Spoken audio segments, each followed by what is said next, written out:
"You will not attend your sister's wedding unless you beg for forgiveness, my mother," said her voice so cold it could freeze glass. I laughed not because it was funny, but because it was the moment I finally understood what I meant to them, nothing more than a checkbook with a pulse. My sister Lauren's voice echoed faintly through the phone speaker, giggling in the background. "She won't do it, Mom. She can't live without our money." That sentence burned itself into my mind. For years, I had been their quiet savior, the one who paid the bills, covered the debts, and funded the dreams that weren't mine. And now this exile by ultimatum. That night, as the rain hammered my Seattle window, I realized I wasn't the weak one in this family. They were. By midnight, my suitcase lay open. By 2 a.m., a first-class ticket to Bora Bora blinked on my laptop screen. By dawn, I was gone. The city outside my window looked like a painting someone had spilled gray ink on. The rain drummed against the glass in a steady rhythm, a sound that had always calmed me before. Tonight it felt like a countdown. I could see my own reflection, pale and hollow-eyed, staring back at me. 33 years old, a senior investment consultant at one of the top firms in Seattle, and yet here I was being told to beg for forgiveness just to be allowed into my sister's wedding. The irony was bitter. I was the one who had paid for most of the engagement party, the down payment on the venue, even part of her designer dress. But I was the one who had to apologize. The call had come out of nowhere.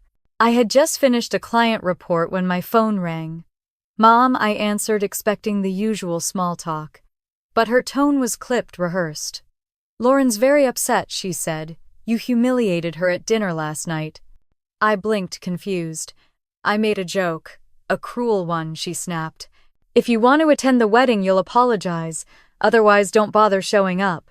Then came Lauren's voice in the background, soft but cutting. "She won't do it, Mom. She needs us too much." A pause. "She can't live without our money." The line went dead before I could respond. I stood there for a long time, frozen, the phone still in my hand. The room felt smaller somehow, the air heavier. Their words echoed, bouncing around inside my skull. "She can't live without our money." I almost laughed again. If only they knew how wrong they were. I had built my own life from the ground up, piece by piece, without anyone's help. The only difference was that I had spent years using that success to clean up their messes. I had been the safety net they refused to acknowledge existed. I poured myself a glass of wine and sank onto the couch. The memory of the dinner replayed in vivid detail. Lauren sitting at the head of the table, glowing with pride as she showed off her engagement ring, and Ethan's new Tesla parked outside. Our parents hanging on her every word, their eyes full of adoration. Then someone had asked, "How did you two afford the new house already?" Lauren had smiled coyly, but before she could answer, I'd said lightly, "She's good at finding people to foot the bill." I meant it as a joke, but the air had gone still. Lauren's face turned rigid. My mother shot me a look sharp enough to slice through bone. "That's not funny, Clara," she hissed. The rest of the dinner was silence, broken only by the clinking of silverware. Now, less than 24 hours later, I was being told to beg. The humiliation stung more than I expected. I had done everything right, graduated with honors, bought my own condo, worked hard, never asked for help. And yet, in their eyes, I was still the backup plan, the reliable daughter who could be counted on to fix everything, no matter how unfair. It wasn't love. It was control dressed up as family loyalty. The rain grew heavier, streaking down the glass in silvery ribbons. I set my glass down and stood pacing the living room. My mind raced through all the years I had quietly carried their weight.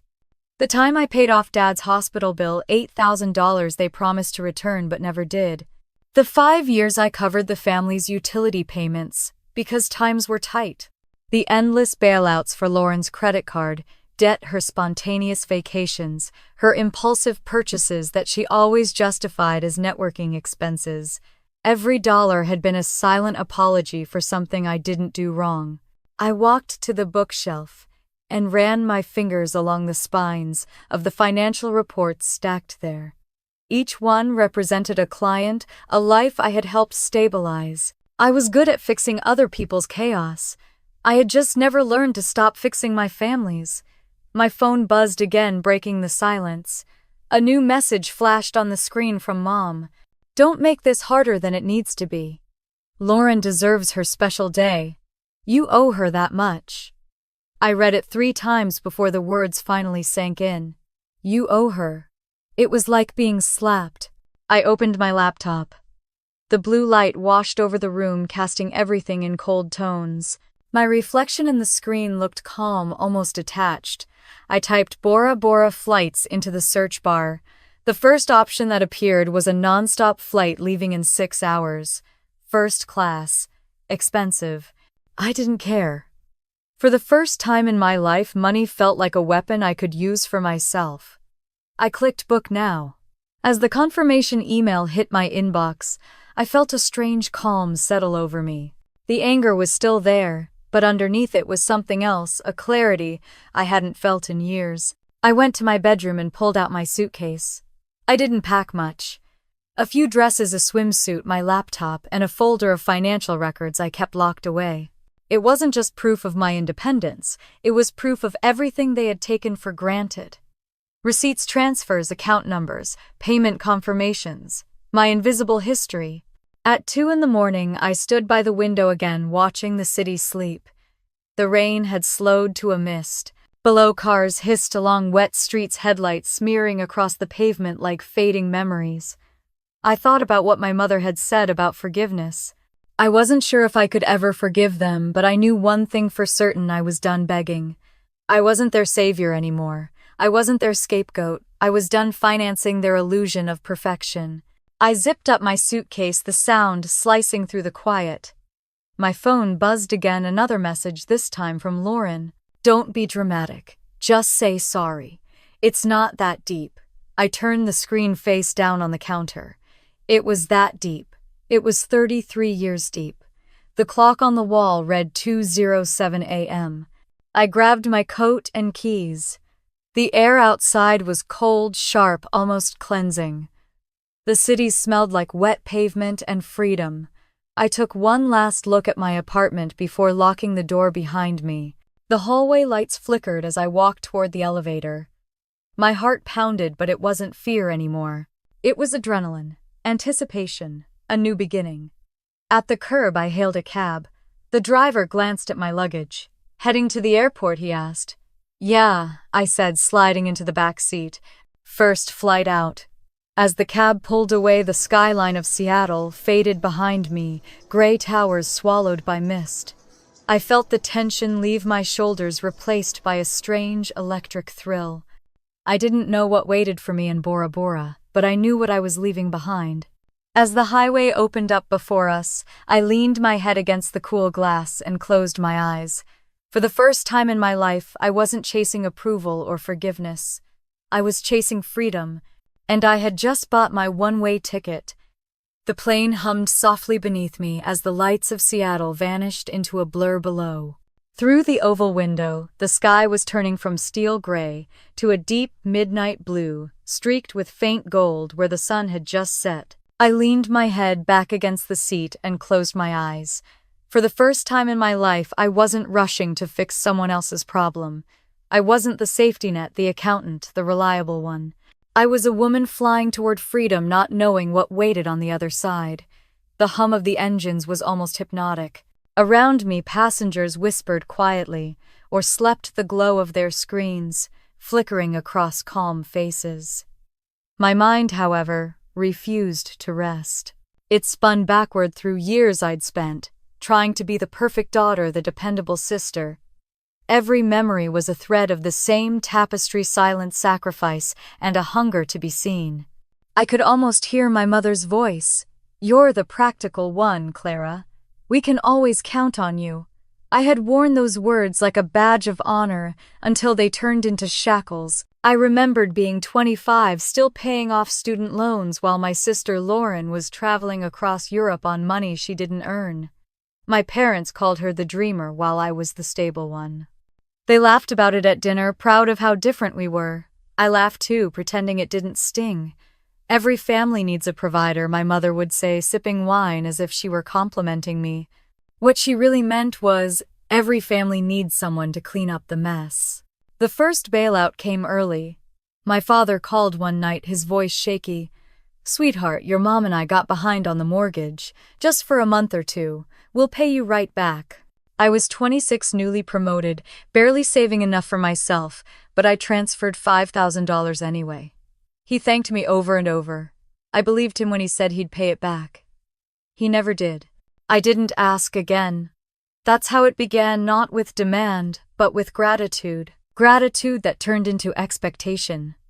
As the plane climbed higher, the city disappeared beneath the clouds. I sipped my coffee and thought of all the times I'd been told I was lucky to have such a close family. Lucky wasn't the word. Bound was. Lauren always knew how to spin her chaos into sympathy. "Can you just cover rent this month? My clients are late paying. Can you pay off my card? I'll send it right back when my check clears." I always said yes. I told myself it was temporary, that one day she'd return the favor. But she never did. I opened my eyes and stared out at the darkness beyond the window. I wondered if they were home right now, realizing the credit cards didn't work, that the bills weren't magically paid. A flicker of guilt crossed my chest, but it faded quickly. For years I had been the invisible scaffolding holding up their lives. Now they would finally feel the emptiness I'd been living with. Maybe that was karma. The flight attendants dimmed the lights. I pulled the thin blanket over my lap and tried to sleep, but the memories wouldn't stop. The day my father's heart failed, the panic, the hospital bills, the relief when I found enough savings to cover the surgery. $8,000 gone overnight. My mother crying, my sister saying, "You're amazing, Clara. You saved him." They never brought it up again. The gratitude lasted a week. The expectation lasted years. I had become their insurance policy. Some turbulence shook the cabin. I gripped the armrest, but I wasn't afraid. It almost felt fitting, a little chaos in exchange for clarity. I watched lightning flicker faintly in the distance, illuminating the clouds. That's what my family had been like, flashes of warmth between storms of silence. I'd been the one holding the umbrella, always dry enough to keep standing, never safe enough to rest. I thought about the way Lauren had smiled at the engagement dinner just days ago, her manicured hand resting on her fiancé Ethan's arm. "She's jealous," she'd said, after I made that joke about her finding people to foot the bill. I saw the flicker of satisfaction in her eyes when Mom took her side. Maybe she'd been waiting for that moment all along, the day she could finally make me the villain. I turned off the overhead light and closed my eyes again. The sound of the engines faded into the background, and for a moment, I pictured my parents' house, the kitchen, with the flickering light, the pile of unopened mail, the echo of arguments behind closed doors. They were probably blaming me, already calling me ungrateful, unstable, heartless. I let them. For once, their words couldn't reach me. I remembered another time not long after Dad's recovery when Mom called in tears because their water heater had broken. I had just received my first work bonus, $1,000 I had planned to use for something small and personal, maybe a weekend trip. Instead, I sent it to her without hesitation. "You're such a blessing," she said, and hung up. I never did get that trip. It always went like that, one crisis after another, each one wearing a different disguise. A car repair, a forgotten bill, a wedding deposit. My life had been a series of withdrawals dressed up as gratitude. The clouds began to thin as the plane crossed into morning. I pulled the window shade open slightly and saw streaks of soft orange light breaking through. It was almost beautiful, the kind of beauty that doesn't ask for permission. I wondered what they'd say when they realized I wasn't coming back, when they finally understood that every convenience in their world had come from my quiet sacrifices. Maybe they'd call it betrayal. But it wasn't betrayal. It was balance. I thought about forgiveness, how my therapist once said, it wasn't about excusing others but freeing yourself from the expectation of change. I'd spent my entire life waiting for change that never came. Maybe the forgiveness I needed was for myself, for staying so long, for giving so much, for mistaking manipulation for love. The flight attendant approached with a gentle smile. "Would you like breakfast, ma'am?" I looked up at her and realized I was starving. "Yes," I said softly. My voice didn't sound like mine anymore. It sounded lighter.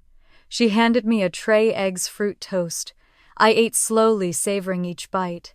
Simple, quiet nourishment, something I hadn't given myself in years. As the sun rose higher, painting the sky gold, I opened my journal, something I hadn't touched since college, and began to write. Not about them, but about me. "I want peace," I wrote. "I want my life back." The words looked foreign on paper, like they belonged to someone braver. I kept writing small things at first: swim again, laugh without guilt, stop saying sorry for existing. Every word felt like reclaiming a piece of myself that I'd pawned off in exchange for approval. The captain announced our descent. I looked out the window at the expanse of blue water below, dotted with islands that shimmered under the morning light. Bora Bora looked like a dream, impossibly vivid. My heart thudded, not from fear, but anticipation. As the plane tilted downward, sunlight poured through the cabin, spilling across my hands. For years, I'd lived under fluorescent lights and cold gazes, building a life that belonged to everyone but me. Now I was chasing warmth I hadn't known I deserved. The wheels touched down with a soft jolt. Passengers stirred, stretching and smiling. I gathered my things, feeling the weight of my life back home lift from my shoulders like a coat I'd finally outgrown. Stepping onto the tarmac, the heat hit me thick, humid, alive. The air smelled of salt and something sweet like flowers after rain. I squinted against the sunlight, blinking away tears I hadn't realized were there. I wasn't sure what I was looking for. Forgiveness, revenge, maybe both. But as I stood there with the ocean glimmering before me, I knew one thing with absolute certainty. I was done being the dependable one. I was finally free. The air smelled like sea salt and sunlight as I stepped off the small boat onto the dock. The water was the kind of blue that felt almost unreal, the kind you only saw in travel magazines while waiting in a doctor's office. A breeze lifted my hair, and for the first time in years, I felt something close to calm. The driver handed me my luggage with a polite smile, but I could barely focus. My eyes stayed on the horizon, on that endless sweep of ocean that felt like a mirror, vast, unjudging, free. The resort wasn't large, just a scattering of thatched bungalows stretching over the lagoon like pieces of driftwood. I followed the attendant along a wooden walkway, my sandals tapping softly against the planks. Every step away from the boat felt like a step away from my old life. The sound of the water below me, gentle and constant, replaced the hum of city traffic that had lived in my ears for so long. Inside the bungalow, the air was cool and still. White curtains billowed in the breeze from the open deck doors. I stood for a long moment, my suitcase forgotten beside me. The quiet pressed against me in a way that was almost unsettling. No phone buzzing, no voice calling my name. Just the rhythmic lap of waves beneath the floor. I poured myself a glass of water, sat on the edge of the bed, and let the stillness settle around me. The first real breath I took burned a little on the way out. It was strange, realizing that peace could hurt, that it could feel like muscles unused for too long. I had imagined this moment 1,000 times in the past few days, but now that it was here, I didn't know what to do with it. Freedom had always been a fantasy. Now it was a fact, and it felt both exhilarating and terrifying. I opened the balcony doors wider and stepped outside. The sunlight was blinding at first, reflecting off the glassy water below. Tiny fish darted through the shallows, flashes of silver against the coral. A light wind swept across my face, carrying the faint scent of coconut and salt. I leaned on the railing and whispered to myself, "You made it out." Inside, my phone buzzed again, persistent, vibrating against the desk. I turned and stared at it. The screen lit up with my mother's name, then Lauren's. I didn't answer. A few seconds later, a text appeared. The power went out. "Did you forget to pay the bill?" Another followed quickly after. "Call me right now, Clara." I silenced the phone and placed it face down. My hands trembled slightly as I exhaled, but the tremor wasn't fear, it was something else. The feeling of control, maybe. Or maybe it was simply relief. For once, I wasn't responsible for fixing anything. I walked to the kitchenette, made myself coffee, and sat by the window watching the lagoon shimmer under the rising Sunday. The bitter taste grounded me. I thought about all the times I'd rushed through mornings, balancing phone calls and deadlines, juggling my family's emergencies before my own life even began. Here the hours stretched wide open, slow and forgiving. When I checked the phone again, it showed 12 missed calls and 10 unread messages. The last one from Lauren said, "What did you do? Ethan's card isn't working either." A quiet laugh escaped me. It wasn't cruel, just incredulous. How quickly their confidence unraveled without me. How fragile their world was when they couldn't reach me with a single demand. I could almost picture them, my mother, pacing the kitchen, Lauren, shouting, my father silent in the background, pretending not to see. I closed the phone again and set it aside. Outside, a small motorboat crossed the horizon, leaving ripples in its wake. I watched the water smooth itself back into calmness within seconds. That's what I wanted to be, like that water, disturbed but never broken. Later that afternoon, I unpacked, slowly arranging clothes neatly in drawers, though I didn't plan to stay long. It wasn't about settling in, it was about reclaiming order. I placed my laptop on the desk, the same one where I'd spent years working overtime to fund everyone else's lives. Now it would serve a different purpose. I plugged it in, powered it on, and stared at the blank desktop for a long time. A single thought flickered.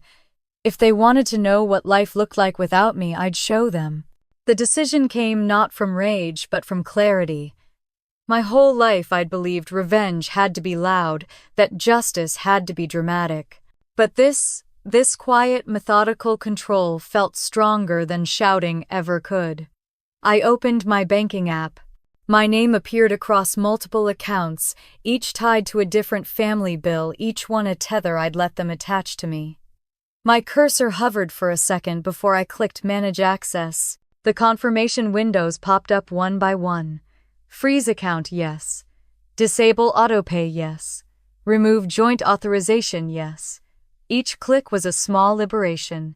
My pulse steadied as the notifications confirmed what I already knew: my ties were dissolving one decision at a time.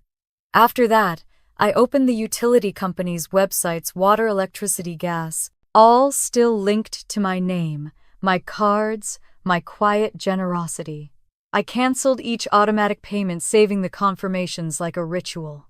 When I reached the shared phone plan, I paused. My mother and Lauren's numbers glowed on the screen extensions of me. I dialed customer service. "Good afternoon," the woman on the line chirped. "How can I assist you today?" "Yes," I said evenly. "I'd like to remove 2 lines from my plan." Her voice brightened. "Certainly. Can I have the numbers, please?" I read them out carefully. The typing on the other end was soft, rhythmic. "All set," she said. "The 2 lines have been disconnected. They'll receive notifications shortly." "Thank you," I replied and hung up. I stared at the silent phone on the table, imagining their panic as the world they'd built on my quiet labor began to crumble. But it wasn't glee that filled me, it was peace, the kind that comes when the noise finally stops. The sun was beginning to set when I walked outside again. The air was warm and the horizon burned with gold and pink. I sat on the edge of the deck, letting my feet dangle into the water. It was warm, almost silky, and for a moment I felt weightless. I closed my eyes and listened to the sound of small waves against wood, each one soft and forgiving. Behind me, my phone vibrated nonstop. I didn't need to look to know what the messages said. I could hear them in my mind: my mother's frantic texts, Lauren's angry ones, my father's half-hearted attempts to mediate. I reached back, picked up the phone, and turned it off completely. The silence that followed was exquisite. When darkness settled over the island, I lit a single candle on the deck and poured myself a glass of wine. The lagoon mirrored the stars, and the sound of the ocean merged with my heartbeat. I thought of Seattle gray streets, fluorescent offices, cold rain, and wondered if they were sitting in the dark now blaming me. Maybe this was revenge. Maybe it was justice. Or maybe it was simply the price of freedom. I took a sip of wine and whispered into the night. You taught me silence was obedience. I turned it into power. The wind carried the words across the water, and I smiled faintly. The world around me was quiet, but inside for the first time it wasn't empty. It was full of strength of defiance, of something that felt dangerously close to peace. As I went inside to sleep, the candle still burned, small and steady, a single flame, surrounded by darkness. It flickered when the breeze came through the open window, but it didn't go out. Neither would I. The morning light slipped through the white curtains, painting thin golden stripes across the floor. I woke to the sound of the sea brushing softly beneath the bungalow, each wave a slow heartbeat against the stilts. For a moment I stayed still, listening to the quiet hum of paradise. The world outside was peaceful, but inside me there was a steady pulse of purpose. I hadn't come here to escape anymore. I had come to finish what I started. I made coffee and carried the cup out to the small wooden desk by the open doors. The lagoon stretched endlessly before me, turquoise fading into deep blue. The stillness made my hands steadier than they had been in months. I set my laptop on the desk, opened it, and watched the glow fill the room. Some wars, I whispered, are won without raising your voice. The first thing I opened was my messages. Old texts from my mother, each one a thread of control disguised as love. Don't forget the electricity bill. Lauren's card was declined. Can you fix it? You're so reliable, sweetheart. Words that used to sting now made me strangely calm. I scrolled further. You're lucky to have a family that depends on you. Be grateful we trust you with these things. Manipulation woven neatly between pleasantries. I deleted the entire thread. Next came Lauren's messages, her voice echoing through the words on screen. Can you transfer me $400? I'll pay you back. Friday, promise. Ethan's family invited us to Miami and I can't show up broke. You get it right, I remembered that text. I had just paid their water bill that morning.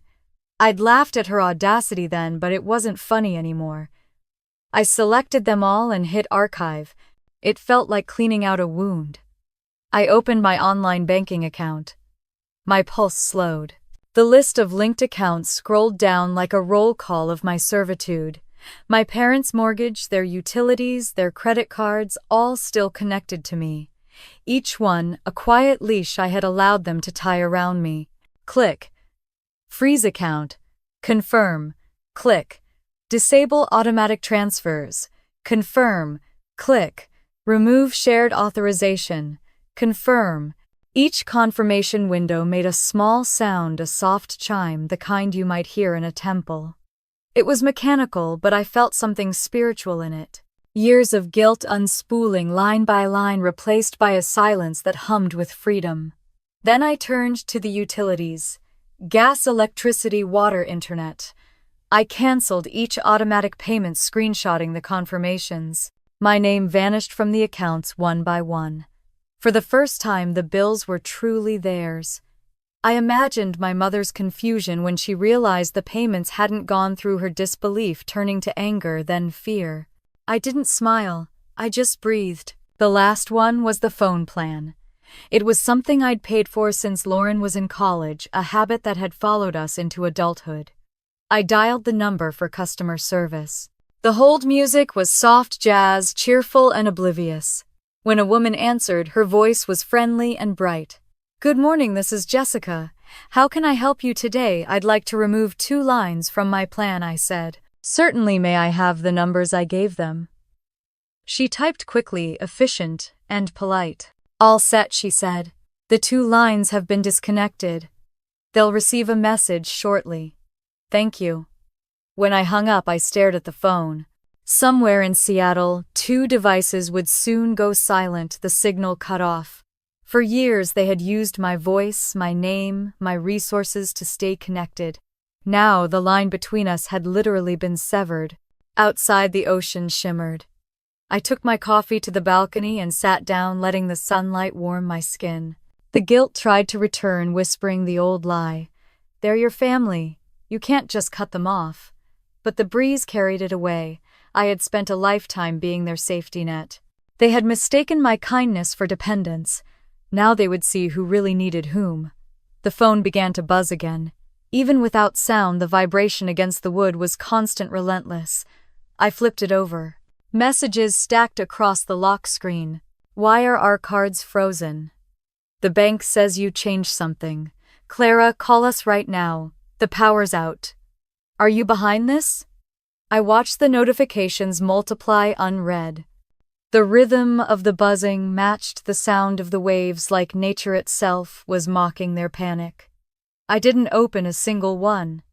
I just set the phone face down and went for a swim. The water was warm and clear, wrapping around me like silk. I floated on my back, staring up at the open sky. The sunlight danced across the surface, blinding and beautiful. I thought about all the years I'd carried their problems on my shoulders, the endless calls, the late-night payments, the guilt that followed every refusal. I'd thought love meant fixing everything, but now I knew love had boundaries. Without them, it wasn't love, it was servitude. When I came back inside, my skin smelled of salt and freedom. The phone lay where I'd left it, vibrating again. I didn't touch it.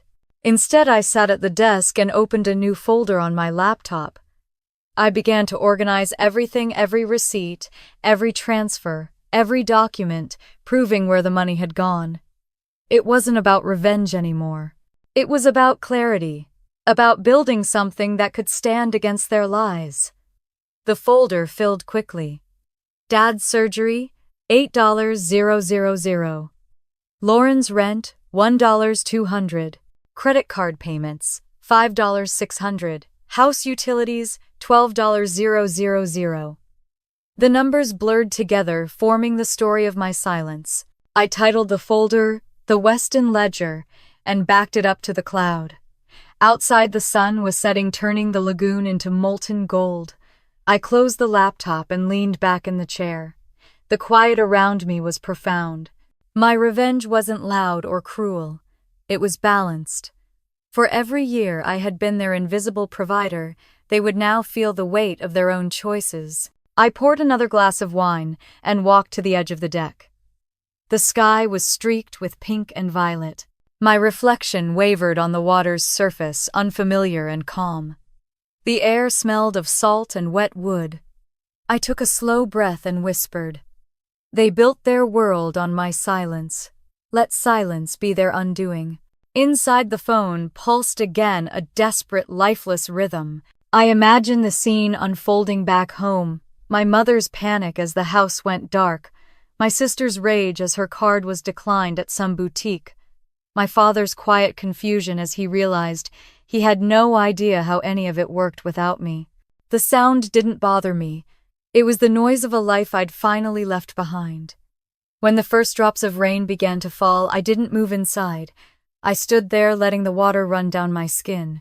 The storm rolled across the horizon, distant thunder echoing softly. It felt poetic somehow, nature washing away everything old. Back inside, I dried off and changed into a loose dress. The room smelled faintly of sea air and rain. I lit a single candle on the table beside the bed, its flames steady and small. The phone had stopped vibrating. I picked it up, checked the screen. 69 missed calls, over 100 unread messages. I turned it off completely and set it aside. Outside, the rain intensified, drumming gently on the roof. I lay on the bed, eyes open, listening. I thought of every sacrifice, every debt, every quiet moment when I'd chosen them over myself. And then I thought of this peace. This quiet control, this strength that came not from anger, but from clarity. Before sleep took me, I whispered one last thought into the dark. They asked me to beg. I answered with silence. The candle flickered once, then steadied, burning bright and still against the storm. The sun was barely up when I opened my eyes. The lagoon outside shimmered in soft morning light waves, whispering against the stilts of the bungalow. It should have been a peaceful morning, but the air already felt charged heavy with something I couldn't name. I poured myself a cup of coffee and stepped out onto the deck. The horizon glowed faintly pink, a calm I didn't trust. Somewhere across the ocean, the first cracks in my family's perfect facade were beginning to form. I hadn't planned to check my phone, but habit still lingered like a bruise. I turned it over once, half expecting another flood of messages, and there they were, 27 missed calls, dozens of texts. I didn't open them. I just stared at the numbers, then placed the phone face down on the table. I sipped my coffee slowly, letting the heat burn my tongue. The silence felt sharper than ever, like I was listening for something from far away. I imagined my mother waking up in the old house, her silk robe tied tight around her waist, heading straight to the kitchen to make coffee. The first clue would have come with the hiss of the coffee maker, refusing to turn on. Then the light switch, nothing. She would have frowned, checked the breaker, then the bills. And that's when she'd see it, payment overdue. She'd call my father first, then Lauren, then me. And when I didn't answer, the panic would spread. I took another sip of coffee and smiled, not out of cruelty but recognition. For years I had been the invisible thread holding them together. Now they were finally tugging on a rope that no longer existed. A small motorboat passed by, its wake rippling through the lagoon. The air smelled of salt and coconut oil. My life felt so far removed from theirs, it was almost surreal, like I was watching someone else's movie. I stretched my legs out on the deck chair, feeling the sun creep across my skin. My phone began to vibrate again. I ignored it until the sound became a steady pulse.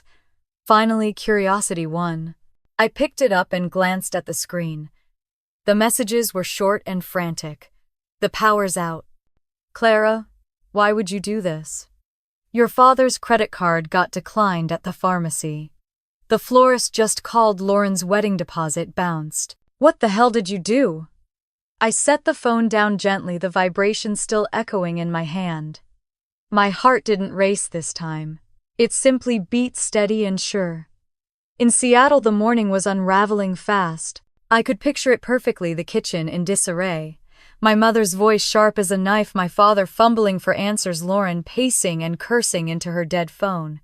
Ethan would be there too, the picture of confusion, wondering why his fiancé's family suddenly looked like a circus act. They would try to pin it on me, of course. They always did. Clara's unstable. Clara's being dramatic. Clara can't stand not being the center of attention. The old guilt tried to rise, but I didn't let it. I just breathed it out. I put the phone in a drawer, closed it, and walked down to the beach. The sand was soft, warm under my bare feet. The water was clear enough to see small fish darting around the rocks near the shore. I waded in until the ocean reached my knees, the sunlight dancing on the surface. They must have been calling again. I could almost hear the echo of it in the back of my mind. My name said not with love, but with need. For once, I didn't feel compelled to answer. When I returned to the bungalow, I found a voicemail waiting from Lauren. Her voice trembled, half anger, half fear. "Clara, this isn't funny. Mom's crying, Dad's freaking out, and Ethan's asking questions I can't answer. You've gone too far this time. Fix it, right now." The message ended abruptly, followed by another from my mother. "Clara, please. Whatever this is, you've made your point. We can't pay the bills, the accounts are frozen, the wedding's in chaos. You don't want this on your conscience." I sat down on the edge of the bed and listened to both messages again. The irony made me laugh out loud. My conscience, that was rich. They had built their comfort on my guilt for years, and now they were trying to weaponize it one last time. The hours passed slowly. By noon, the lagoon shimmered like glass, the heat pressing down gently. I turned my phone on once more and saw that the messages had multiplied. My mother again, Lauren, my father even. The desperation was palpable. "Please call us. We don't understand what's happening." Lauren's crying. "We can't get through to the bank. Clara, you're ruining everything. You've always been ungrateful. This is your sister's wedding week. For God's sake, stop this." I didn't respond. I just watched the screen light up message after message. Each one was a small victory, a sign that the balance had finally shifted. The silence they'd forced me to live in for so long was now theirs to endure. Back home, the unraveling would only get worse. Harriet would call the bank manager, only to be told that she no longer had shared authorization. Lauren would drive to Ethan's house, rehearsing lies about a banking error while trying to hide her panic. My father would sit at the kitchen table, head in his hands, realizing for the first time just how little control he'd ever had. The image brought me no joy, just quiet satisfaction. Justice didn't always look like revenge. Sometimes it looked like balance being restored. By late afternoon, I walked down to the water again, this time swimming out past the shallow coral. The current was gentle, wrapping around me like a living thing. I floated on my back, letting the world go still. For years, I'd been weighed down by responsibility, by their expectations, by guilt. Now the water carried me effortlessly, and I let it. When I finally went back inside, the phone had stopped buzzing. For a brief second, I thought maybe they'd given up. Then it vibrated one last time. A new message from Lauren. Ethan just called off the wedding. He found out everything. Are you happy now? I stared at the words for a long time. A part of me wanted to feel pity, but it never came. She had built her relationship on lies funded by my silence. It wasn't my job to save her from the truth. I closed the message and turned off the phone again. That evening, I poured a glass of wine and stood on the balcony as the sun sank behind the horizon. The air was heavy with humidity, the sky glowing orange and gold. The ocean below reflected it all, endless and alive. I thought of my family sitting in that cold, dark house in Seattle, surrounded by the chaos they'd created, and whispered softly, "You taught me to survive in silence. Now silence is your teacher."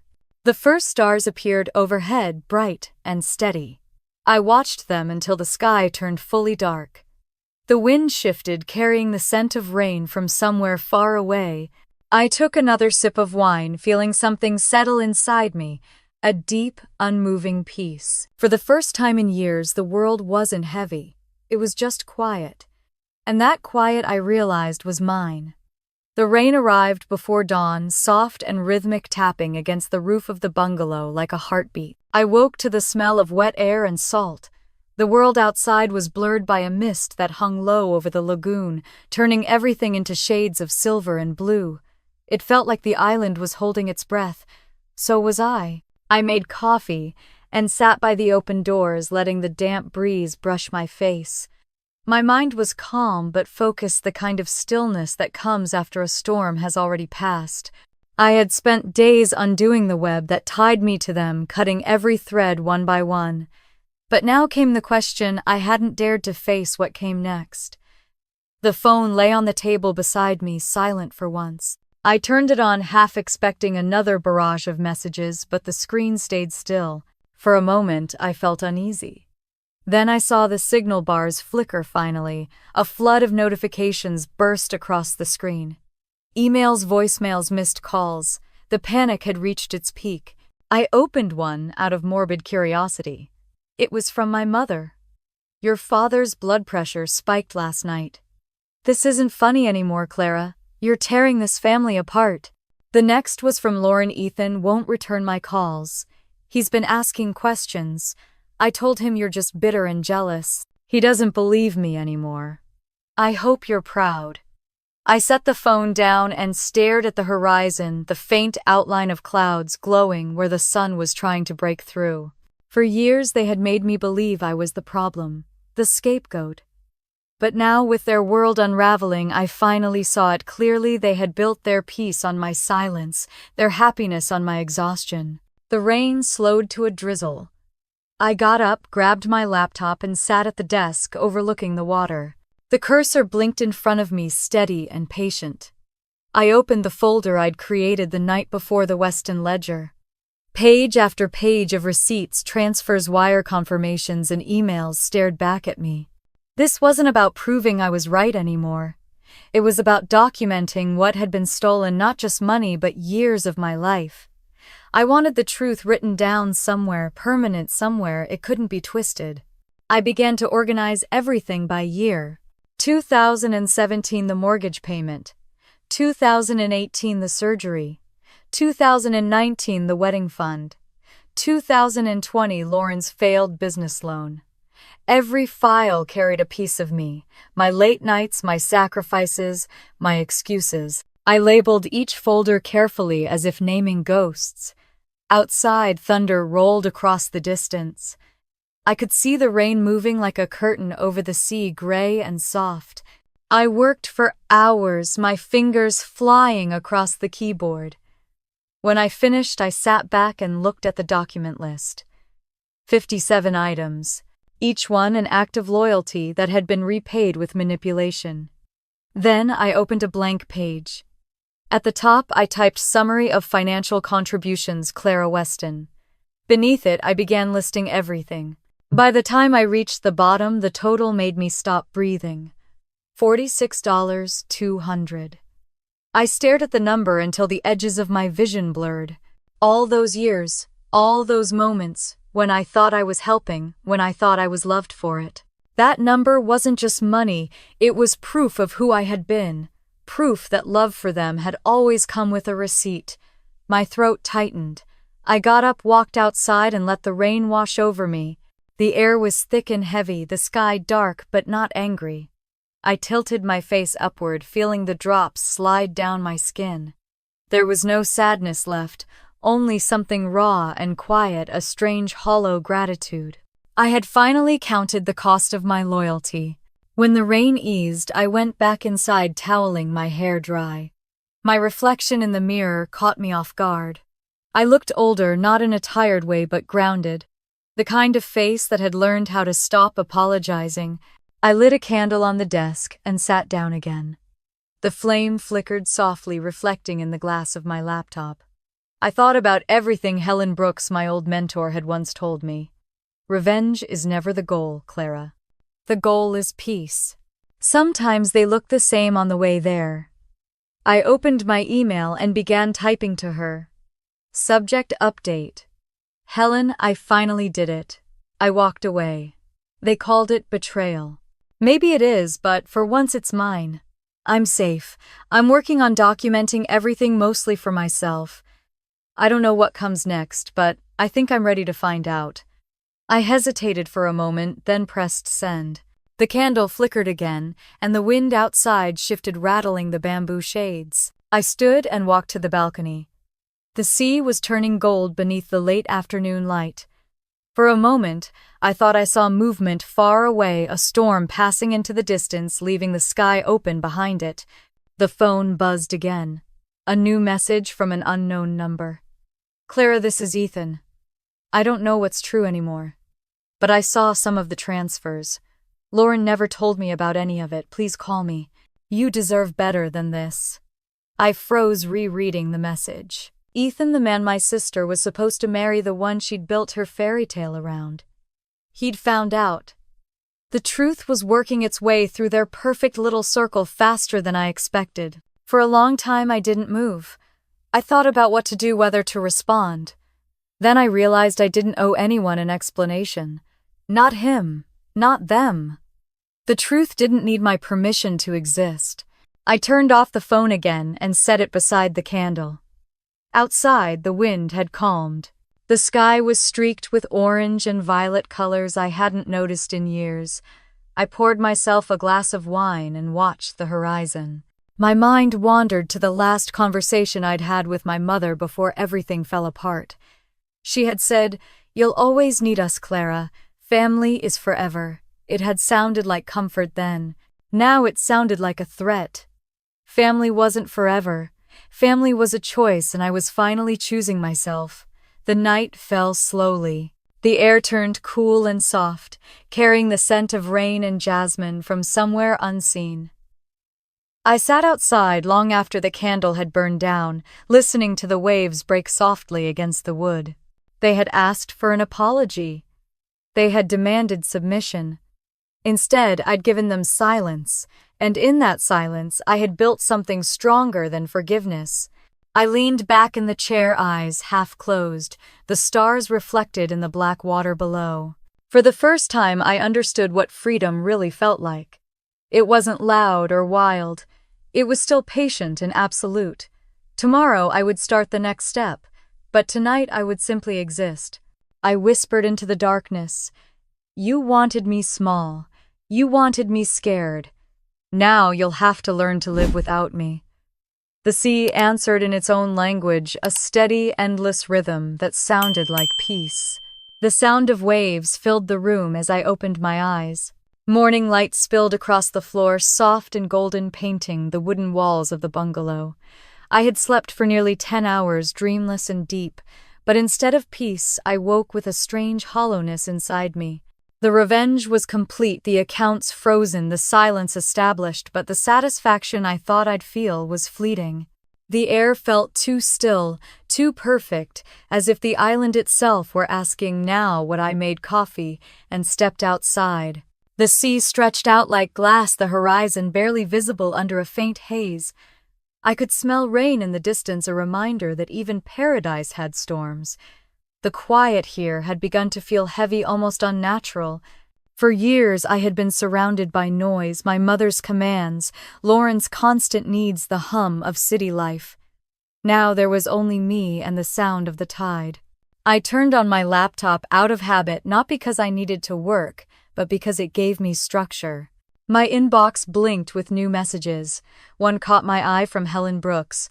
Subject: just checking in. Helen had been my first boss at Harbor Financial, a woman whose strength I had always admired. She had built her empire from nothing, surviving 2 divorces, a recession, and every form of betrayal the corporate world could offer. She used to say, "When people steal your time, steal it back with interest." I opened her email with a smile.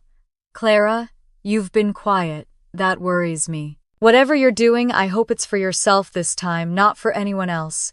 Remember, peace doesn't come from punishment. It comes from boundaries."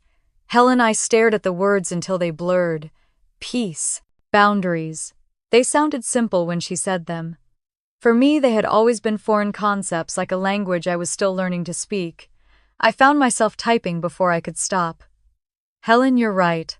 I did something big, maybe too big. But for the first time, I don't feel like I owe anyone anything. I just don't know what comes next." I hesitated before hitting send. The message wasn't really a confession. It was a plea for direction. Within minutes, her reply came back. "Call me." The international connection crackled when I dialed. "Clara," she said immediately, her voice warm, familiar. "You sound different."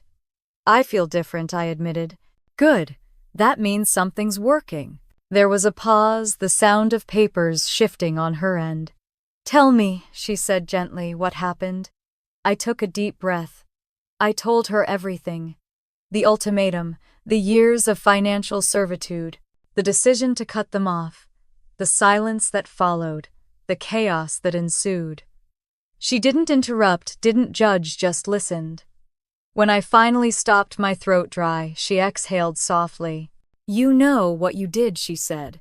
"You stopped participating in your own exploitation. That's not cruelty, Clara. That's survival." "I don't feel cruel," I said. "But I don't feel whole either. Because revenge gives you power, not peace. Power fades once you've used it. Peace has to be built afterward." Her words landed like truth I hadn't been ready to hear. I leaned against the window frame, watching the waves shift under the sunlight. "How do you build peace?" I asked quietly. "You start by forgiving yourself for not doing it sooner." Something inside me broke at that. A tightness I hadn't realized I was holding finally loosened. I didn't cry, but I came close. Helen had always had a way of cutting through the noise without raising her voice. We spoke for nearly an hour. She told me about her first marriage, how she'd spent 10 years being her husband's unpaid secretary, his emotional punching bag. The day I left, she said he told everyone I was hysterical. That word still makes my skin crawl. But you know what I learned? People will always call women crazy when they stop being convenient. I laughed softly. My mother told everyone I was unstable. I guess it's tradition. Helen chuckled. Then break the tradition. Live your life so well it makes their lies look small. After we hung up, I sat for a long time letting her words sink in. The sky outside had cleared completely. The lagoon shimmered like liquid sunlight. I opened my journal and began to write not about them, but about me. The pages filled quickly. Things I wanted to do, places I wanted to see, classes I wanted to take, dreams I'd buried under obligation. When I finished, I flipped back to the first page where months ago I had scribbled, "I want my life back." Now I underlined it twice. That afternoon I decided to walk into the village on the far side of the island. It was small and quiet, just a handful of shops and a cafe overlooking the water. The owner, a woman in her 60s with sun-worn skin, greeted me with a smile. "You look tired," she said kindly, pouring me a cup of strong black coffee. "I've been resting for the first time in years," I said. "Resting isn't the same as healing," she replied, as if she could read my thoughts. "Healing takes honesty." I smiled. "You sound like my mentor." She laughed. "Then she must be wise." Her words followed me as I walked along the beach afterward, my footprints dissolving behind me. The tide was coming in slow and inevitable, just like change. Back at the bungalow, I found another message from Helen waiting for me. "When anger fades, something softer takes its place. Don't mistake that softness for weakness. It's power too. Use it well." I closed my eyes, hearing her voice in those words. For the first time since this all began, I didn't feel like I was running from something. I was walking toward something new. That evening, as the sun slipped into the horizon, I sat on the deck with a glass of wine. The air was warm, the sound of the waves steady. I thought about my family, not with rage this time, but with a kind of distant acceptance. They were who they were. I couldn't change them, but I could change what I allowed them to take from me. Forgiveness, I realized, wasn't about letting them off the hook. It was about cutting the rope that still tied me to their damage. The candle beside me flickered in the wind, its flames small but steady. I whispered into the fading light, "I forgive myself for staying too long."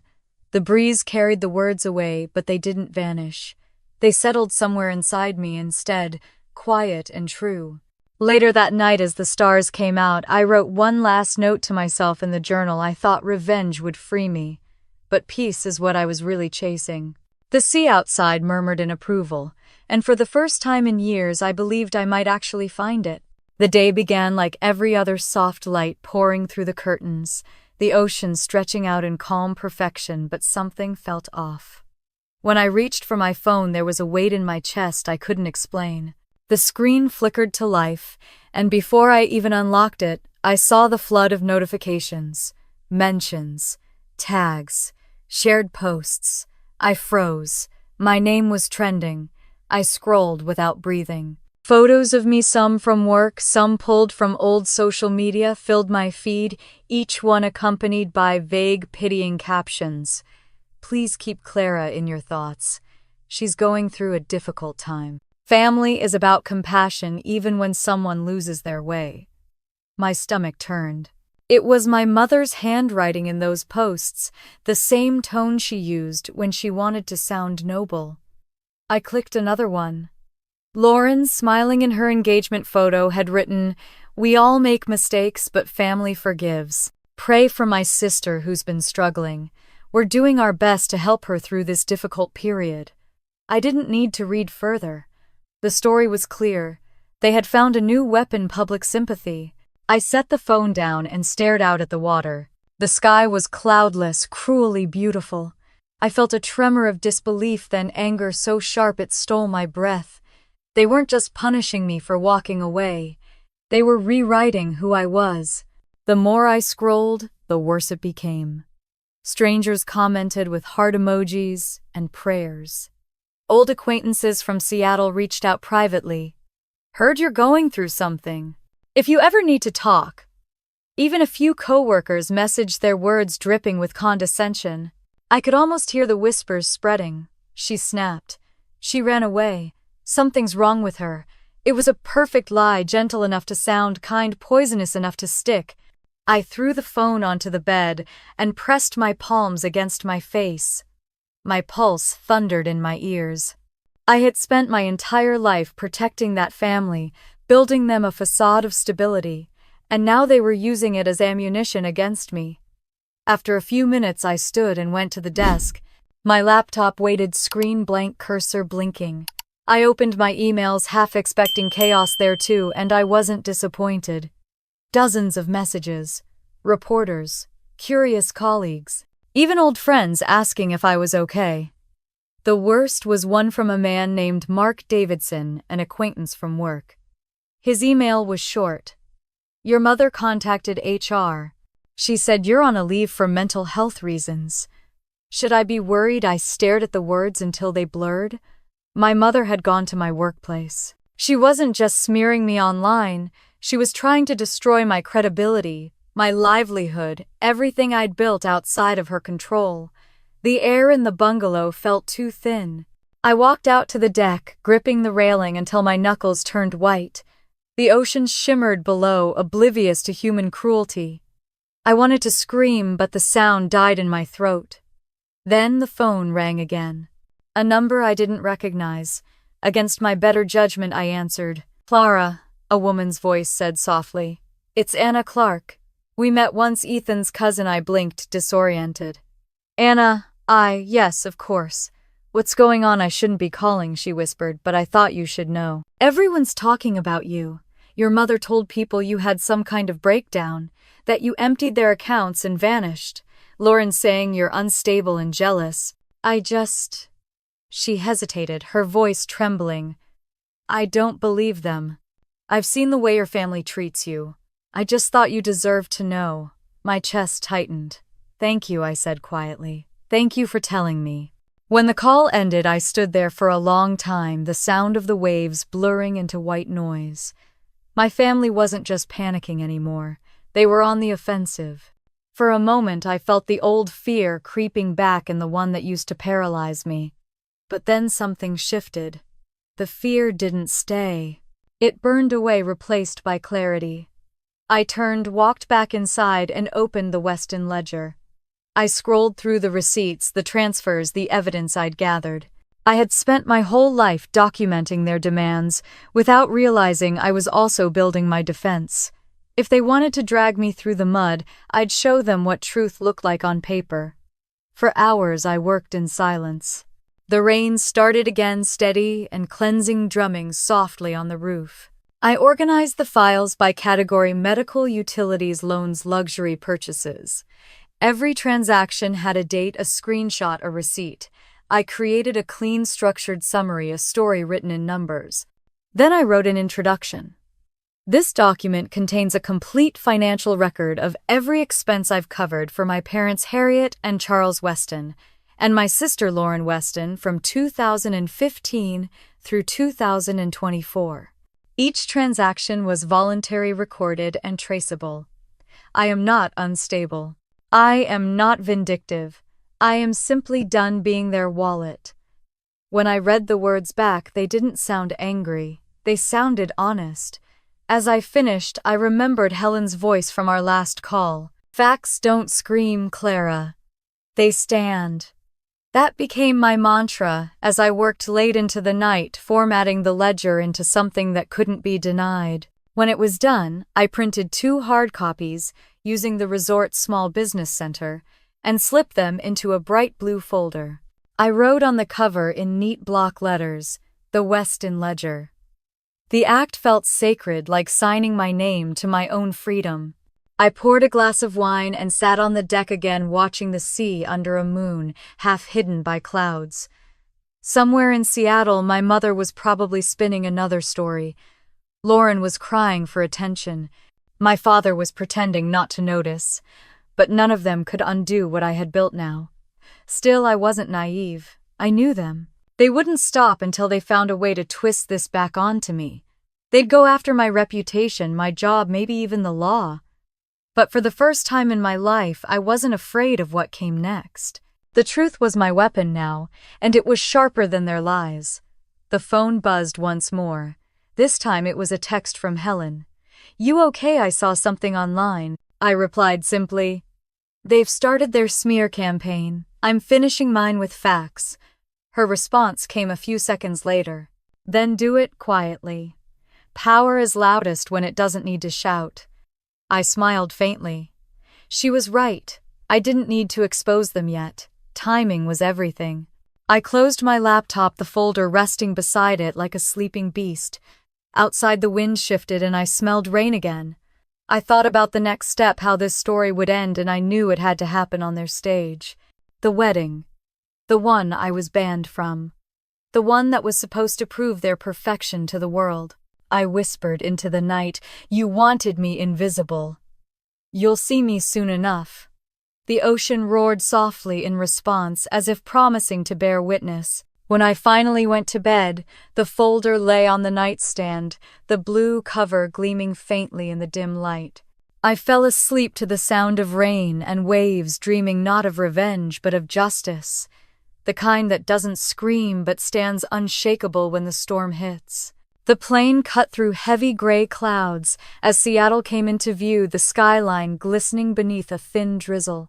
I hadn't seen the city in months yet. It felt both foreign and painfully familiar. The hum of the engines matched the rhythm of my pulse, steady, unhurried, certain. I stared out the window as the wheels touched down, a soft jolt, shaking me into the reality of what was coming. I wasn't here to reconcile. I was here to finish what they started. The air outside the terminal was colder than I remembered, the kind of damp chill that clung to your clothes. I pulled my coat tighter around me and inhaled deeply. The city smelled of rain, coffee, and faint exhaust, home, but not mine anymore. A cab driver waved me over, and I climbed into the back seat. "Where to?" he asked. "Green Lake," I said quietly.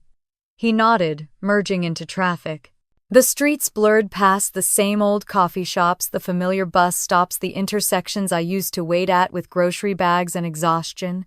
But something was different this time. The city hadn't changed. I had. The woman who once lived in this place had been soft-spoken, desperate to belong. The one returning was calm, deliberate, unshakable. When we reached Aunt Marianne's house, she was already waiting by the porch. She looked smaller than I remembered, her gray hair pulled into a loose bun, her eyes kind but sharp.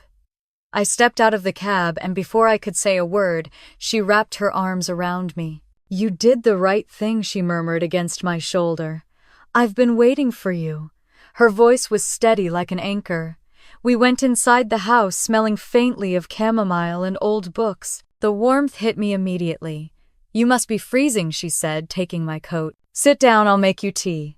I followed her into the kitchen and watched her move with quiet efficiency. The kettle hissed, the scent of mint filling the air. "I saw the news," she said after a moment, turning to face me. "Your mother's been talking, but you already know that." I nodded. "She always needs an audience." Marianne smiled sadly. "She's always needed a mirror. You just stopped reflecting her." Her words sank deep. I hadn't realized how much I'd missed someone who spoke truth without cruelty. Over tea, we talked about everything: Lauren's endless posts, the gossip spreading through the neighborhood, the way my parents had turned my silence into scandal. "People are starting to see through it," Marianne said. "Your father's embarrassed. He knows this went too far." I looked down at my cup. He always knew. He just never stopped her. Marianne sighed. "He's weak, not wicked. But weakness can destroy as much as malice." Outside, rain streaked down the window. I could see the reflection of the blue folder in my bag resting on the table. It was never far from me now, like a shield. Marianne followed my gaze. "What's that?" "Proof," I said simply. "Of everything." She didn't ask to see it. She didn't need to. "Are you going to the wedding?" she asked instead. "Yes." She studied me for a moment, then promised me something. "Don't go to hurt them. Go to free yourself." "I'll try," I said. But some truths hurt no matter how softly they're spoken. That night I slept in my old childhood room. The same faded wallpaper, the same window that looked out on the rain-soaked street. On the desk sat a photo from years ago, Lauren and me as children smiling with ice cream cones, our mother's manicured hand resting on her favorite daughter's shoulder. I turned the frame face down. I dreamt of water that night, of standing waist-deep in the ocean, the waves rising higher, whispering secrets. When I woke, dawn was breaking, the first pale light cutting through the blinds. The city outside was waking, two cars' voices, the low hum of normal life. I made coffee and watched the sky turn from gray to silver. Marianne joined me, still in her robe. "You're thinking about it, aren't you?" "Every second," I said. "They've told so many lies. If I don't speak, those lies will live forever." "Maybe," she said, "but truth doesn't need to shout. It just needs to stand long enough to be seen." Her words reminded me of Helen's advice, and I smiled faintly. "You sound like my mentor." "She sounds like someone who's lived." Marianne sipped her coffee and studied me. "You look stronger, different." "I am," I said. "They built their power on my guilt. I'm done paying the interest." That afternoon I went into the city. I stopped by the boutique where Lauren used to shop, the cafe where my parents always had brunch on Sundays. Everywhere I went, whispers followed. Some people smiled politely, others looked away. I didn't care. Let them whisper. It meant the story was shifting. Later I stopped at a small bookstore near Pike Place Market. The owner, an old man with silver glasses, greeted me warmly. "You look like you're carrying heavy truths," he said with a grin. "Something like that," I replied. He handed me a blank leather journal. "Write them down. Paper never gossips." I bought it without hesitation. By the time I returned to Marianne's house, the rain had stopped. The air smelled clean, sharp with cedar. I sat by the window with my new journal, writing everything I remembered. Every payment, every manipulation, every quiet betrayal. The words poured out like confession and cleansing in one breath. Marianne appeared at the door. "Dinner's ready," she said, then paused when she saw what I was doing. "You're building your own record now, aren't you?" I nodded. "They wrote their version in gossip and pity. I'm writing mine in truth." She smiled. "That's how you win, Clara. You outlive the noise." After dinner, she handed me a small envelope. Inside was an old letter, yellowed at the edges. "Your grandmother wrote this years ago," she said. "I think she meant for you to read it someday." The handwriting was shaky but elegant. "Family is a choice you make every day. Blood only means something if it doesn't bleed you dry." I read it twice before folding it carefully. "She knew," I whispered. "She always did," Marianne said. "Your mother learned to take. You learned to give. It's time you learned balance." Later that night, I prepared my clothes for the wedding, a simple sapphire blue dress, understated and clean. Not a costume for confrontation, but armor for clarity. I laid the folder beside it, its blue cover gleaming faintly in the lamplight.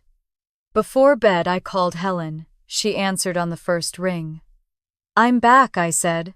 I figured she replied, her tone warm. "Are you ready?" "I'm not going there to destroy them," I said.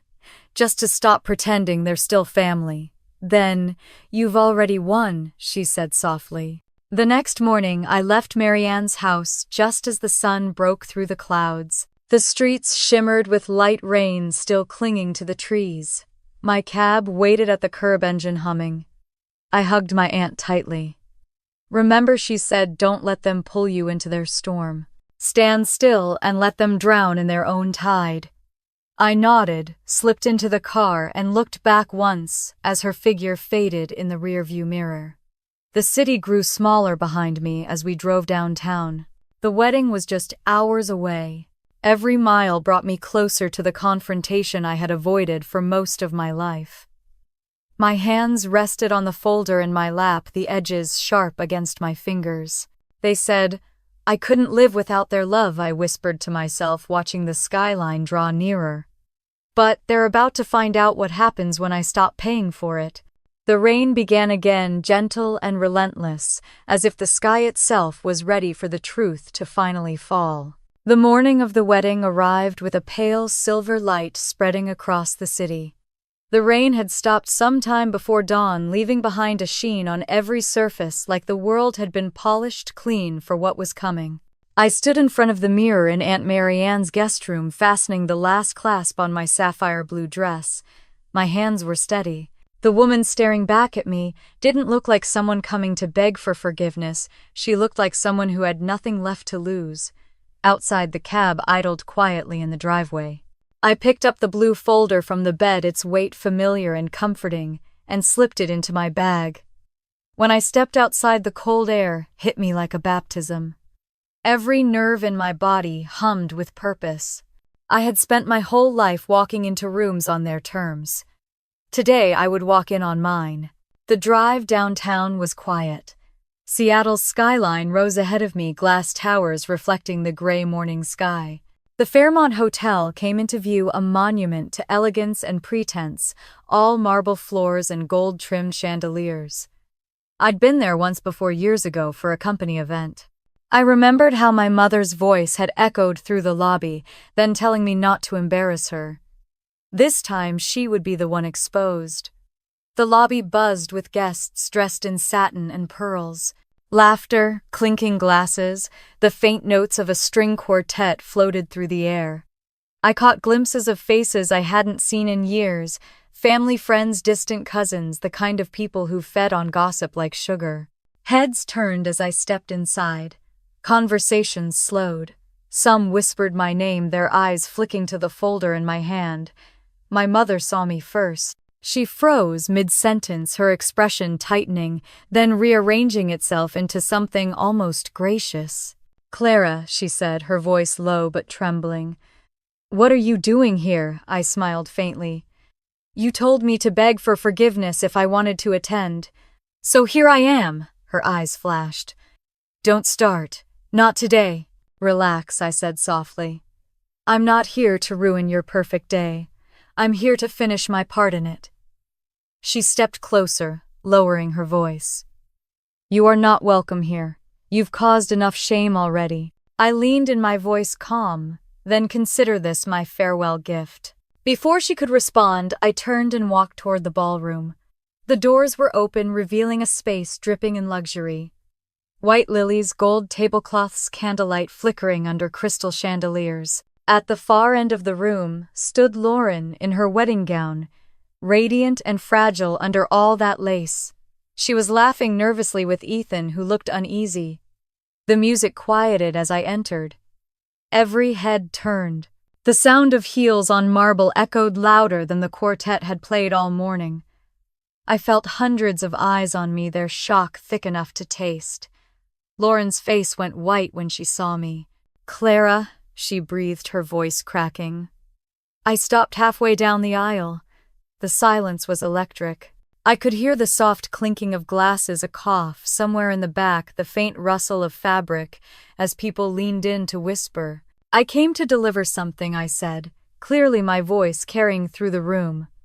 "A wedding gift." Ethan frowned, stepping forward. "This isn't the time. It's exactly the time," I said. "You deserve to know what kind of family you're marrying into." Gasps rippled through the guests. My mother hurried forward, hissing, "Enough, Clara. You're making a fool of yourself."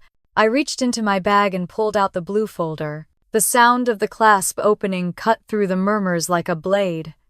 "No," I said evenly. "I'm done being the fool." I handed the folder to Ethan. His confusion deepened as he flipped it open. His eyes darted over the pages, bank statements, receipts, transfers, all meticulously labeled. His expression changed from curiosity to disbelief to quiet fury. "What is this?" he demanded, looking at Lauren. She stammered, I don't know." "It's proof," I said, stepping closer. "Proof of every dollar I've given this family over the last 7 years. The mortgage payments, the hospital bills, the designer clothes, even the down payment for your honeymoon." Lauren's face twisted. "You're lying." "I don't need to lie," I said, my voice steady. "I brought receipts." A murmur spread through the room, the kind of collective gasp that feeds on spectacle.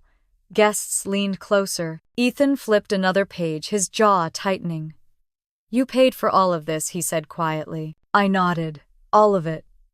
Every time they said they couldn't manage, I made it happen.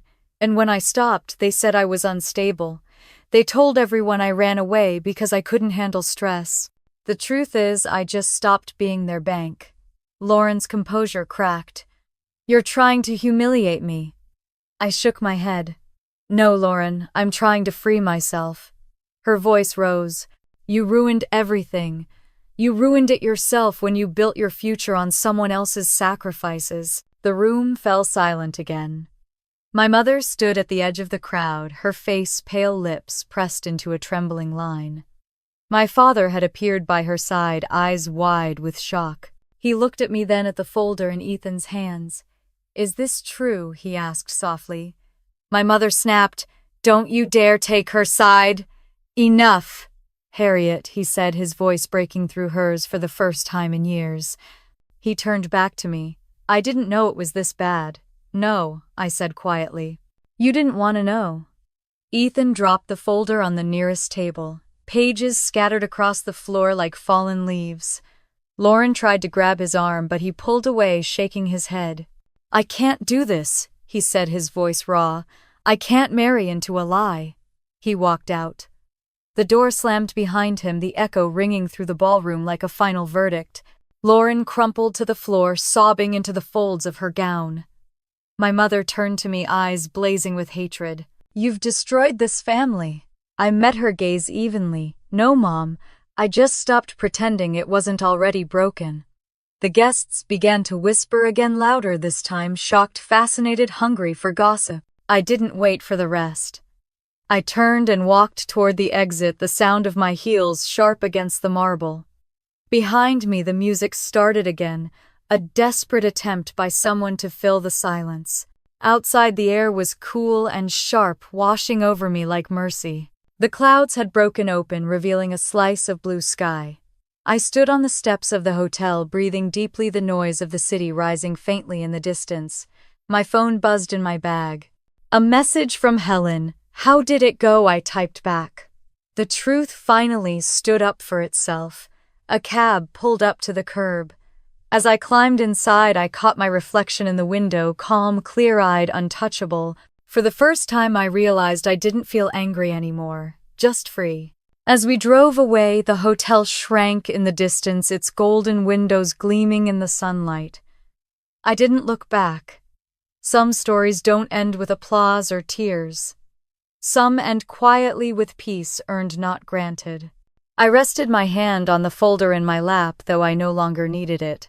It had served its purpose. The truth had been spoken, and the world had shifted, however slightly, in my favor. By the time we reached the edge of the city, I rolled down the window and let the wind in. It carried the faint scent of rain and spring, and for the first time in my life, I felt like I was breathing without permission. The city was quieter the next morning. A thin veil of fog hung over the rooftops, softening the edges of everything. I woke in Aunt Marianne's house to the smell of coffee and something baking in the kitchen. For a moment, I lay there, listening to the faint hum of rain against the window, letting the silence soak in. There was no dread waiting at the edge of my mind, no fear of what message or demand might come next. Only quiet. When I went downstairs, Marianne was sitting at the table with 2 mugs of coffee. I saw the news, she said, handing one to me. Your sister's wedding made the morning headlines. I sat down, wrapping my hands around the warm cup. Let me guess, socialite wedding implodes after family scandal. Her smile was faint. Something like that. But don't worry, the truth has a way of spreading faster than the lies now. I nodded, staring out the window. The rain made the street look like glass, and for once the gray didn't feel oppressive. It felt clean. They'll blame me, I said. They already are, she said. But for the first time, they don't have anyone left to listen. I let out a quiet breath and took a sip of coffee. It was strong, bitter, grounding. The taste of survival. Later that morning, I went for a walk around the neighborhood. The trees were heavy with rain, their branches dripping onto the sidewalk. Everything smelled like earth and renewal. When I passed the bakery near the park, the owner, a kind woman who'd known our family for years, looked up from the counter and gave me a nod. Hold your head high, sweetheart, she said. About time someone said the truth. Her words stayed with me all the way back home.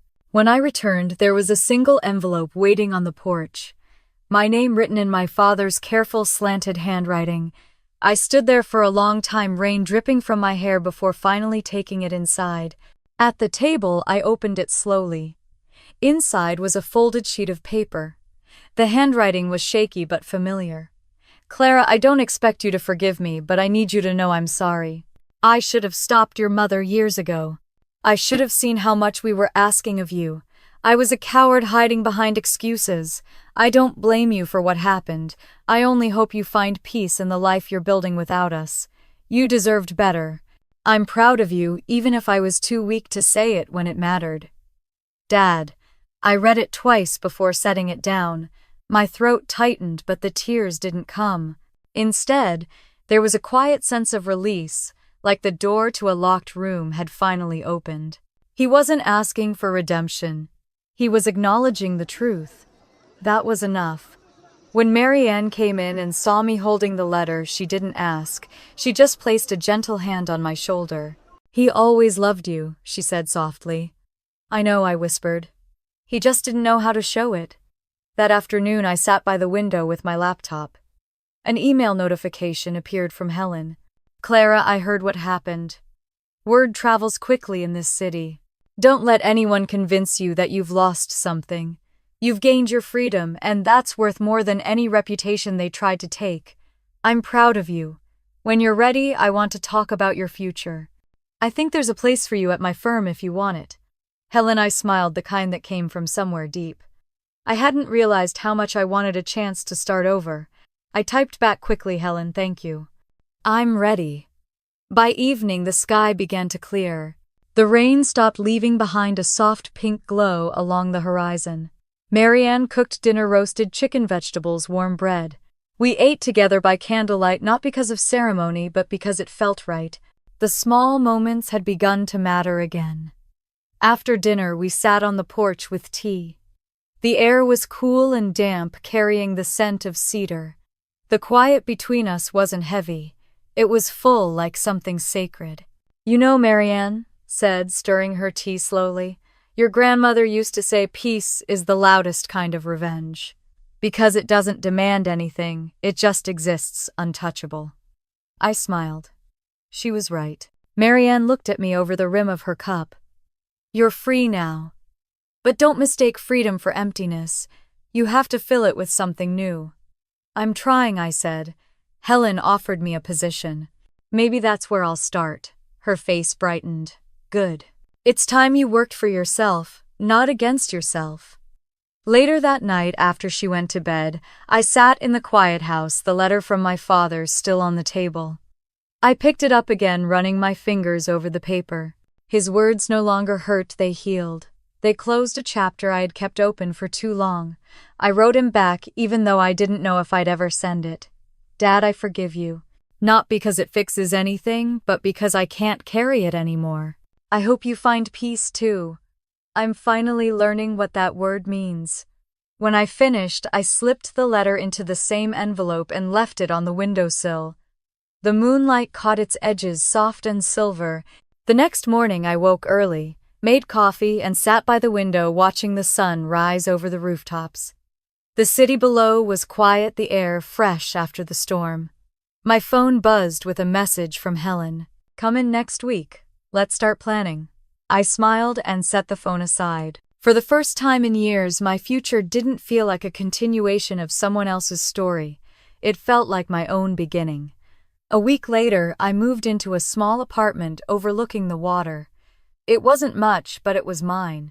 I filled it with plants, books, and light. Every evening, I'd light a single candle and sit by the window, letting the quiet wrap around me. There was no longer any need for defense or revenge. The truth had done its work, and now all that remained was life. Sometimes I thought of Lauren, of whether she hated me or if she finally understood. But I didn't linger on it.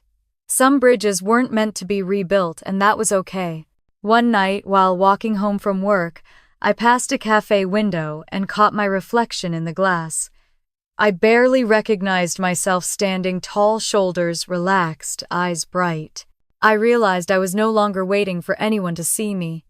I had finally learned to see myself. When I got home, I opened my journal to a blank page and wrote a single line. Peace looks good on me. Outside the city, lights shimmered on the water, endless and alive. I lifted my mug of tea toward the window, in a quiet toast to the woman I used to be, the one who had given everything to be loved, and to the woman I had become, who no longer needed permission to be free. And as the night deepened, I whispered the truth. I had learned through every storm, every silence, every loss. Family doesn't define you. Choice does. The candle flickered beside me, steady and sure, and I knew with absolute certainty that this was what freedom sounded like. No noise, no fear, just the quiet rhythm of my own heart finally at peace. The morning sunlight poured through the wide windows of my apartment, soft and golden, touching everything with warmth. The plants I'd kept alive lined the sill, their leaves glowing in the light. Steam curled from the coffee cup in my hand, and for a moment I simply stood there breathing. The city outside was waking slowly, the distant hum of traffic, the faint cry of gulls near the bay. My world had changed in ways that couldn't be measured by money or revenge. It had changed because for the first time in my life, peace wasn't something I was waiting for. It was something I lived in. I set the cup down and opened the window. Cool air rushed in, clean and bright. The scent of rain still lingered in the morning breeze, the kind that felt like a fresh start. I looked around my apartment, simple, calm, a space entirely my own. A small bookshelf stood by the wall, filled with paperbacks and journals. On the table sat a single framed photograph, me and Aunt Marianne at Pike Place Market, both laughing so hard we were blurry. It wasn't the kind of picture that begged to be displayed, it was the kind that felt like home. Life had settled into a rhythm that felt honest. I went for early runs along the waterfront, worked at Helen's firm during the day, and spent quiet evenings on the balcony watching the sunset melt into the bay. There was no drama, no shouting, no manipulation, just small, beautiful moments stitched together by peace. Helen often said I had a calm energy now. "You're the kind of woman people listen to," she told me last week. I smiled when she said that because I had spent so many years speaking into silence, trying to be heard. That morning, as I got ready for work, an envelope slid through the door. No return address. I hesitated for a moment, then picked it up. The handwriting on the front was unmistakable, my father's, slanted but careful. I sat on the couch, the paper trembling slightly between my fingers as I opened it. "Clara, your mother and I are living quietly now. I wanted to thank you for the letter you sent. It meant more than you know. Your mother doesn't say much, but she keeps your old picture on the mantel. We're both learning. I hope one day we can see you again, even if it's just to say thank you in person. You were right to walk away. I see that now. Love, Dad." I read it twice before folding it neatly and setting it beside my coffee. There was no ache, no sharp pain like before, just understanding. I whispered softly. "I hope you find your peace too." Later that day at the office, Helen stopped by my desk. "You're quiet today," she said. "Is something wrong?" "Not wrong," I said, smiling faintly. "Just full." She studied me for a moment, then nodded. "You've come a long way, Clara. Don't ever forget that." Sometimes, I said, I think the hardest part wasn't leaving them, it was believing I deserved to. Helen smiled, her eyes kind. That's what freedom sounds like. When I left work that evening, the sky was painted in deep amber streaks. I walked along the pier before heading home, stopping to watch the ferries glide across the water.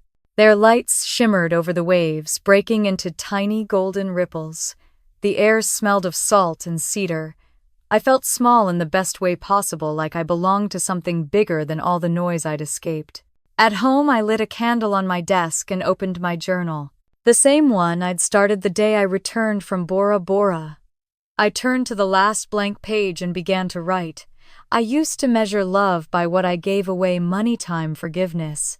But now I understand that love isn't sacrifice, it's space. It's the room you make inside yourself to grow. I don't hate them anymore. I don't even need them to understand. The truth served its purpose, and now I can finally rest. I paused, staring at the words until they blurred. Then I closed the journal and set it beside the candle. The room felt warm, almost sacred. I walked to the balcony and leaned against the railing, the night air cool against my skin. Below, the city was alive with soft light and distant laughter.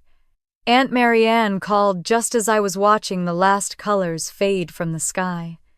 "You should see the newspaper," she said, her tone calm but knowing. "Your sister moved out of their house. They're selling the property." "Really?" I asked. "She's working at a small design studio now. She's different, quiet. I think the world finally caught up with her." I thought for a moment before answering. "That's not punishment, that's balance." Marianne chuckled softly, spoken like someone who's found her footing. After the call ended, I stood there for a long time, letting the stillness wrap around me. I wasn't angry. I wasn't vindicated. What I felt was something purer, release. Karma had done what it always does, quietly, without spectacle, and I was at peace watching it unfold. Inside, the candle burned lower, the flame flickering softly. I sat at the table and opened the Weston Ledger one last time. The numbers didn't sting anymore. They told a story I had already finished reading.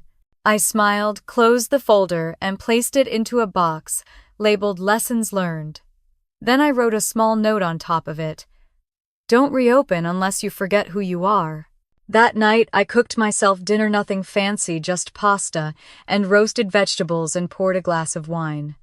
The simple act felt like ceremony. Every moment did now. I no longer measured my life in transactions or obligations, but in breaths and choices.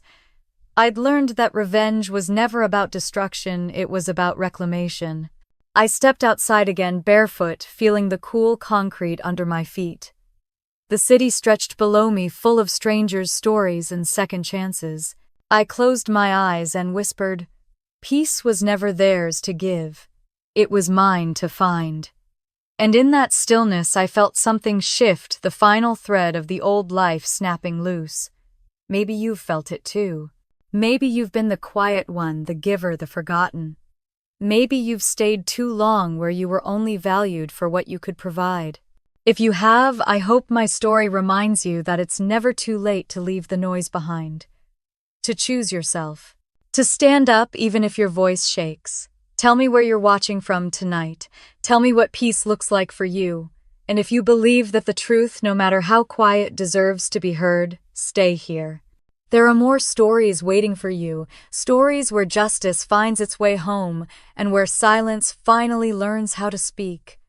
The candle flickered beside me, the flame steady and small.